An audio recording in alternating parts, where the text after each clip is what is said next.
నమస్తే, జర్నలిస్ట్ మీ కేఎంఆర్. రాజకీయాల్లో సహజంగా వారసత్వ రాజకీయాలు ఉంటాయి.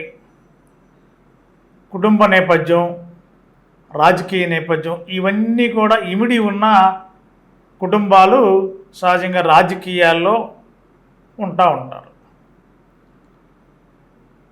నాటి కాంగ్రెస్లో కానీ తెలుగుదేశంలో కానీ చాలామంది సీనియర్ నాయకులు వారి కుటుంబాలకు సంబంధించిన సీనియర్లు వారి తరం తర్వాత నెక్స్ట్ తరం ఇలా వారసత్వ రాజకీయాలు నడుస్తున్న నేటి సమాజంలో, నేటి రాజకీయ వ్యవస్థలో ఏలూరులో ఒక విలక్షణమైన రాజకీయ వ్యవహారం, విలక్షణమైన పరిస్థితులు కనిపిస్తున్నాయి. 2024 తర్వాత ఆంధ్రప్రదేశ్లో రాజకీయాలు ఒక సరికొత్తగా కనిపిస్తున్న నేపథ్యం, ఏలూరులో రాజకీయం కూడా అదే సరికొత్త కోణంలో కనిపిస్తున్న సందర్భాలు ఈ మధ్య కాలంలో ఎక్కువగా కనిపిస్తున్నాయి. మరి రాజకీయ పరిణామాలు ఎప్పుడు, ఎలా, ఎవరిని ఏ విధమైన పదవులు వరిస్తాయో, ఎవరిని ఏ పీఠం మీద కూర్చోబెడతాయి అనేది కాలానికి అనుగుణంగానే నడుస్తుంది.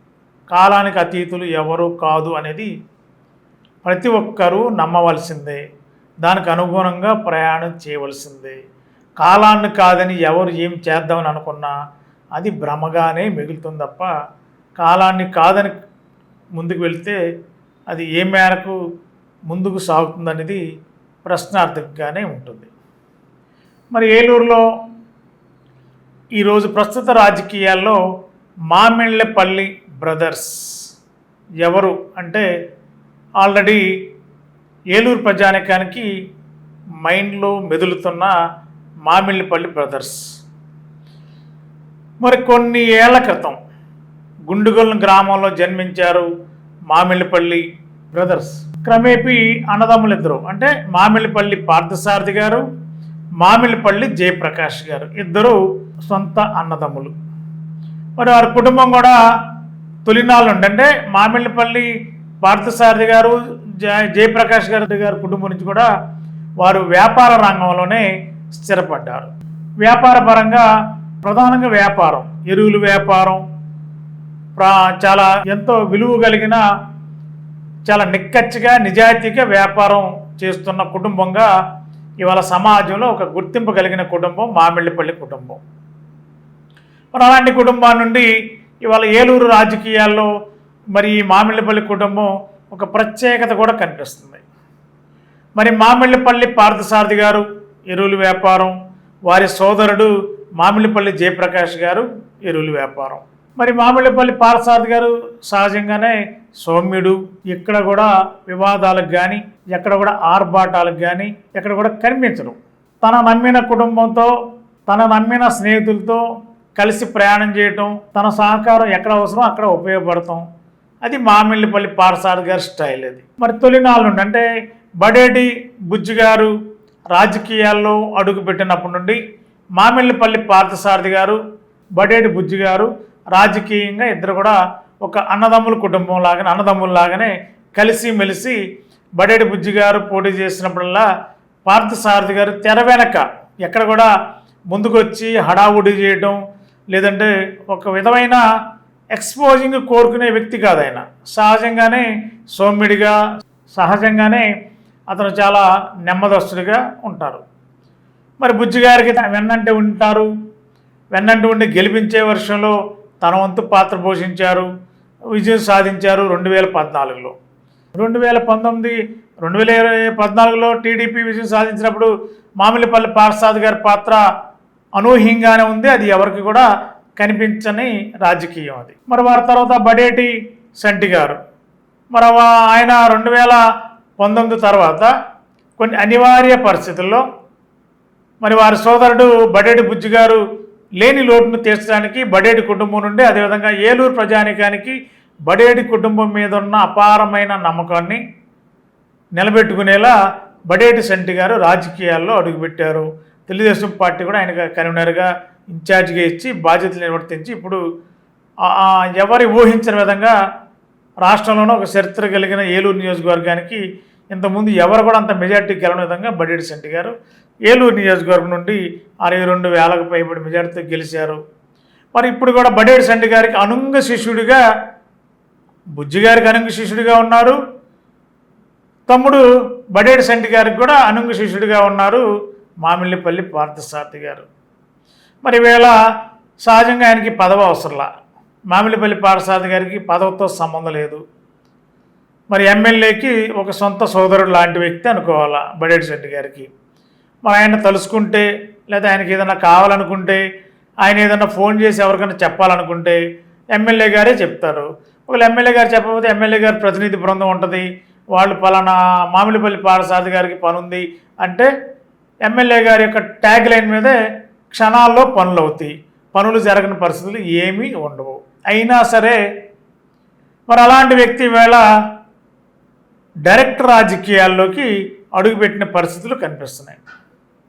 మరి ఈ డైరెక్ట్గా రాజకీయాల్లోకి అడుగు పెట్టడం అంటే మరి దీనికి వెనక పెద్ద రాజకీయ కథ ఉందంటంలో ఎలాంటి సందేహం లేదు. ఒక సీనియర్ జర్నలిస్ట్గా నా విశ్లేషణ ఇది. మరి మామిళ్ళపల్లి పార్థసారథి గారు ఎవరు ఊహించని విధంగా, ఎవరు అంచనాలకు అందని విధంగా యాక్చువల్గా మార్కెట్ యార్డ్ చైర్మన్గా రకరకాల పేర్లు వినిపించాయి సారథి గారి పేరు రాకముందు.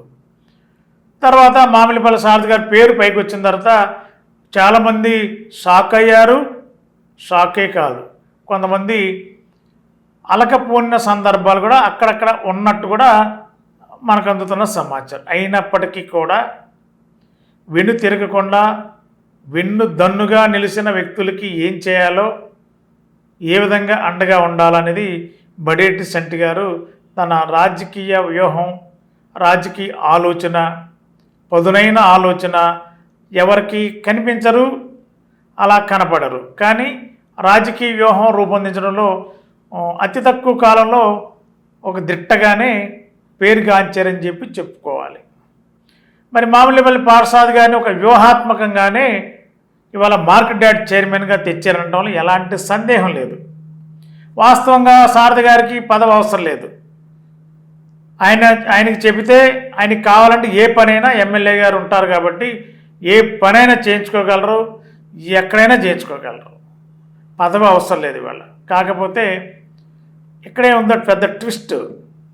మామిళ్ళపల్లి పార్థసారథి గారిని తెర మీద తీసుకొచ్చారు, మార్కెట్ యార్డ్ చైర్మన్ చేశారు, అధికారికంగా ప్రమాణ స్వీకారమే చేయాలి.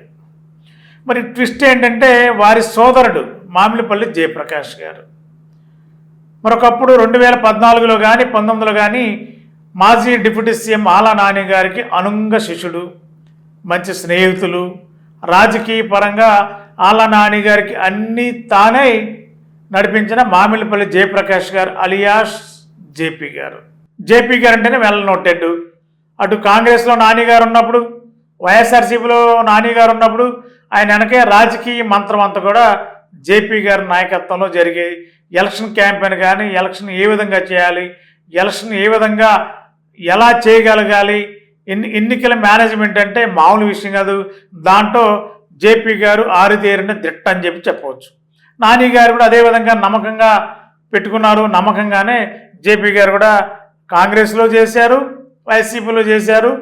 గ్రౌండ్ లెవెల్లో క్షేత్రస్థాయిలో ఎక్కడెక్కడ ఏం చేయాలి, ఎలక్షన్ క్యాంపెయిన్ ఎలా చేయాలి, ఎలక్షన్ మేనేజ్మెంట్ చేయడంలో ఎవరితో మాట్లాడాలి, ఎక్కడెక్కడ ఏం చేయాలని దాని మీద మామిళ్ళపల్లి జయప్రకాష్ గారు అలియాస్ జేపీ గారు దాంట్లో చాలా దిట్టని చెప్పి చెప్పడంలో ఎలాంటి సందేహం లేదు. మరి ఊహించిన పరిణామాలు 2024 తర్వాత రాష్ట్రంలో ఊహించిన పరిణామాలు జరుగుతున్నాయి. ముఖ్యంగా ఏలూరులో కూడా ఊహించిన పరిణామాలు. నాని గారు వైఎస్ఆర్సీపీని వీడి వెళ్ళిపోవడం, ఆ తర్వాత ఏలూరుకి వైఎస్ఆర్సీపీకి ఇన్ఛార్జిగా ఎవరు ఉండాలనే దాని మీద వైసీపీ అధిష్టానం ఆలోచన చేయటం, మరి మామిళ్ళపల్లి జయప్రకాష్ గారిని తీసుకొచ్చి ఏలూరు వైఎస్ఆర్సీపీకి ఇన్ఛార్జిగా పెట్టడం ఒక సంచలనమే అనుకోవాలి. అయినా పార్టీ కోసం పనిచేసిన వ్యక్తులు ఆ పార్టీ కూడా ఆ విధంగానే నమ్మకంగా పెట్టుకుని బాధ్యతలు అప్పచెప్పారు. ఈవేళ ఏలూరులో ప్రధానమైన పార్టీలు రెండు, ఒకటి టీడీపీ, ఒకటి వైఎస్ఆర్సీపీ. జనసేన ఉంది, బీజేపీ ఉంది. కానీ దీంట్లో వీళ్ళ పాత్ర పార్టీ పరంగా, కూటమి పరంగా వాళ్ళ పనాల బాధ్యతలు నిర్వర్తించుకోవటం వెళ్ళటమే తప్ప ఈ వర్గ రాజకీయాలు కానీ వారసత్వ రాజకీయాలు కానీ మిగిలిన 2 పార్టీలు ఎక్కడ కూడా ప్రమేయం ఉన్నట్టు కూడా లేదు. ఈ ప్రమేయం అంతా ప్రస్తుతం వైఎస్ఆర్సీపీలో టీడీపీలోనే కనిపిస్తుంది. అది కూడా సొంత అన్నదమ్ములు మామిళ్ళపల్లి బ్రదర్స్. ఇవాళ ఏలూరులో ఒక పెద్ద చర్చ జరుగుతుంది. ఏలూరులో అన్న మార్కెట్ యార్డ్ చైర్మన్, తమ్ముడు ఏలూరు వైఎస్ఆర్సీపీ ఇన్ఛార్జ్. ఇది ఏలూరు సరికొత్త రాజకీయం, రసకందమైన రాజకీయం. మరి మామిళ్ళపల్లి పార్సాది గారిని ఎవరు ఊహించిన విధంగా మరి ఒక విధంగా ఆ పదవే మామిళ్ళపల్లి పార్సాది గారు చేయాలంటే బడేడు బుజ్జి గారు ఎమ్మెల్యేగా ఉన్నప్పుడే ఆ పదవే కాదు ఏ పదవైనా సునాయాసంగా మామిళ్ళపల్లి పార్సాది గారికి అప్పుడున్న ఎమ్మెల్యేగా ఉన్న బడేడు బుజ్జి గారు చేయడానికి పెద్ద సందేహించాల్సిన అవసరం లేదు. చేయాలనుకుంటే ఖచ్చితంగా చేసి తీరేవారు. ఆయనకి ఏ పదవి ఆ పదవి వచ్చేది పార్థసారథి గారు. ఇప్పుడే ఎందుకు మా మార్కెట్ యార్డ్ చైర్మన్ అయ్యారంటే మరి దీంట్లో ఖచ్చితంగా రాజకీయ పొలిటికల్ ట్విస్ట్ ఖచ్చితంగా ఉంది. ఓ పక్క తమ్ముడు రాజకీయ పరంగా ఇన్ఛార్జిగా ఉన్నారు. భవిష్యత్తులో 2029లో జరిగిన ఎన్నికలకి ఏలూరుకి ఎమ్మెల్యే అభ్యర్థిగా ఉంటారనేది ప్రగాఢ నమ్మకంతోనే ఆ పార్టీ అదేవిధంగా జేపీ గారు కూడా పనిచేసే ప్రయత్నంలో నిమగ్నమై ఉన్నారు. కాబట్టి ఇక్కడ మరి కొంత రాజకీయ పరంగా అంటే కుటుంబ పరంగా వాళ్ళ మధ్య ఎలాంటి సయోధ్యులు లేదా ఎలాంటి సన్నిహిత సంబంధాలు ఏ విధమైన అన్యోన్యత ఉందో లేదనేది ఎవరికి తెలియదు. అది అనవసరం కూడా ఎవరికైనా. ఇక్కడ కొత్తగా డైరెక్ట్ రాజకీయాల్లోకి ఎప్పుడు సౌమ్యంగా తెర వెనక ఎవరి కంటికి కనపడకుండా తిరిగే మామిళ్ళపల్లి పార్సాది గారిని తీసుకొచ్చి మార్కెట్ యార్డ్ చైర్మన్ చేయడంలో ఖచ్చితంగా పొలిటికల్ ట్విస్ట్ ఉంది అనడంలో సందేహం లేదనైతే నేనైతే చాలా నిక్కచ్చిగా కరెక్ట్గా చెప్పగలను. ఎందుకంటే ఖచ్చితంగా దీంట్లో ట్విస్ట్ ఉంది. ఒక సోదరుడు వైఎస్ఆర్సీపీకి ఇన్ఛార్జ్. మరి ఈలోపు మామిళ్ళపల్లి పార్సాది గారు ఎప్పుడు కూడా పదవుల కోసం ఆరాటపడే వ్యక్తి కాదు. నా బడేడు కుటుంబంతో ఆయన బాంధవ్యం కొనసాగుతుంది. ఆ కుటుంబంతోనే సన్నిహిత సంబంధంగా మెలుస్తూ వెళ్ళిపోతూ ఉన్నారు. ఆయనకి రాజకీయ పదవి కావాలని అవసరం నీటి అసలు ఏమాత్రం లేదు. కానీ దీంట్లో ఒక రాజకీయ జోక్యం అంటే రాజకీయపరమైన ట్విస్టులు అయితే ఉన్నాయి అనడానికి ఖచ్చితంగా ఆ యొక్క ట్విస్టే ఈవేళ మార్కెట్ యార్డ్ చైర్మన్గా డైరెక్ట్ ఎన్నికల్లోకి హోదా కలిగించాల. ఆయనకు హోదా ఇది పెద్ద పదవి కాదు. కానీ సొసైటీలో మామిళ్ళపల్లి పార్సారథి గారు అనే పేరు డైరెక్ట్గా ప్రజల్లో డైరెక్ట్గా నానుడు ఉండేలా, ఆయన కూడా ఒక ప్రముఖుడిగా ఉండేలా, వాళ్ళ తమ్ముడు ఒక పక్కన ఆల్రెడీ వైఎస్ఆర్సీపీకి ఇన్ఛార్జిగా ఉన్నారు కాబట్టి ప్యారలర్గా ఆయన కూడా అన్నదమ్ములు కూడా ఒకే లెవెల్లో ఒకే స్థాయిలో ఎవరి స్థాయి అంటే ఆర్థికంగా ఇద్దరు కూడా చాలా పరిపుష్టిగా చాలా స్ట్రాంగ్గా ఉన్నట్లెక్క అన్నదమ్ములు ఇద్దరు. వ్యాపారంలో కూడా ఇద్దరు కూడా సమానంగానే వ్యాపార రంగాల్లో వారి యొక్క ఆర్థిక పరిస్థితిని మరింత పురోగతిని అడుగులు వేసుకుంటూ వెళ్తున్నారు మామిళ్ళపల్లి పార్సారథి గారు, మామిళ్ళపల్లి జయప్రకాష్ గారు.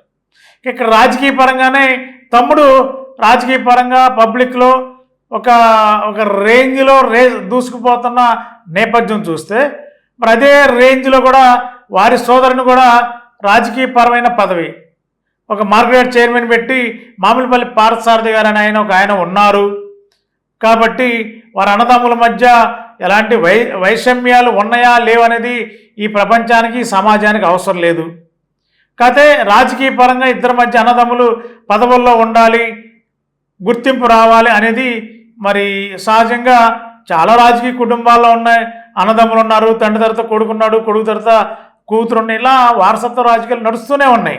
రాజకీయాలు ఇవాళ కొత్త కాదు. ఇవాళ అలాగే అన్నదమ్ములు ఒక పక్క తమ్ముడు వైఎస్ఆర్సీపీ ఇన్ఛార్జ్ ఏలూరుకి, అన్న ఏలూరు మార్కెట్ యార్డ్ చైర్మన్. ఇది రాజకీయ రసవత్రం ప్రస్తుతం ఏలూరులో జరుగుతుంది.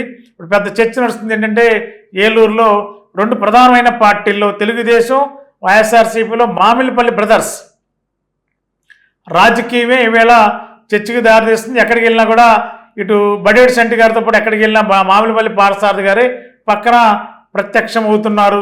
ఎక్కడికి వెళ్ళినా మామిళ్ళపల్లి పార్థసారథి, ఇటు మామిళ్ళపల్లి జయప్రకాష్ గారు. ఇప్పుడు మామిళ్ళపల్లి బ్రదర్స్తోనే ఏలూరులో రాజకీయం ఒక కొత్త కోణంలో కనిపిస్తుంది. పెద్ద చర్చ అయితే ఏలూరులో నడుస్తుంది. గత 20 సంవత్సరాలుగా దంత సమస్యలతో పాటు దవడ మరియు ముఖ సంబంధ సమస్యలకు చక్కని చికిత్సలు అందిస్తున్న శ్రీ రామకృష్ణ దంత వైద్యశాల, నరసింహారావుపేట, ఏలూరు. ఎమర్జెన్సీస్ లో వాడే ఆక్సిజన్ కాన్సంట్రేటర్లతో పాటు air purifier, UV light steriliser, ULV fogger వంటి పరికరాల ద్వారా పరిశుభ్రమైన వాతావరణంలో చికిత్స అందించబడుచున్నది. ఆర్వీజీ ద్వారా అతి తక్కువ రేడియేషన్ ఉపయోగించి దంత వ్యాధి నిర్ధారణ మరియు రూట్ కెనాల్ వైద్యం చేయబడుచున్నది. డెంటల్ లేజర్ ద్వారా కుట్లు లేకుండా సర్జరీలు, ఇంప్లాంట్స్ కిట్స్ ద్వారా పళ్ళు లేని వారికి ఫిక్స్డ్ దంతాలు, రూట్ కెనాల్ చికిత్సలకు ఎండో మోటార్ వంటి ఆధునిక పరికరాలు కలిగిన నమ్మకమైన డెంటల్ క్లినిక్. అత్యంత ప్రామాణికమైన ఆటోక్లావింగ్ పద్ధతిలో శుభ్రపరిచిన ఇన్స్ట్రుమెంట్స్ వాడడం మా ప్రత్యేకత. దంత సమస్యలకు చికిత్సతో పాటు విరిగిన దవడ మరియు ముఖ ఎముకలకు చికిత్స, ఎత్తు మరియు వంకర దవడలకు కాస్మెటిక్ సర్జరీ, యాక్సిలోఫేషియల్ వంటి చికిత్సలకు చిరునామా శ్రీ రామకృష్ణ దంత వైద్యశాల, వేములపల్లి రెసిడెన్సీ అపార్ట్మెంట్,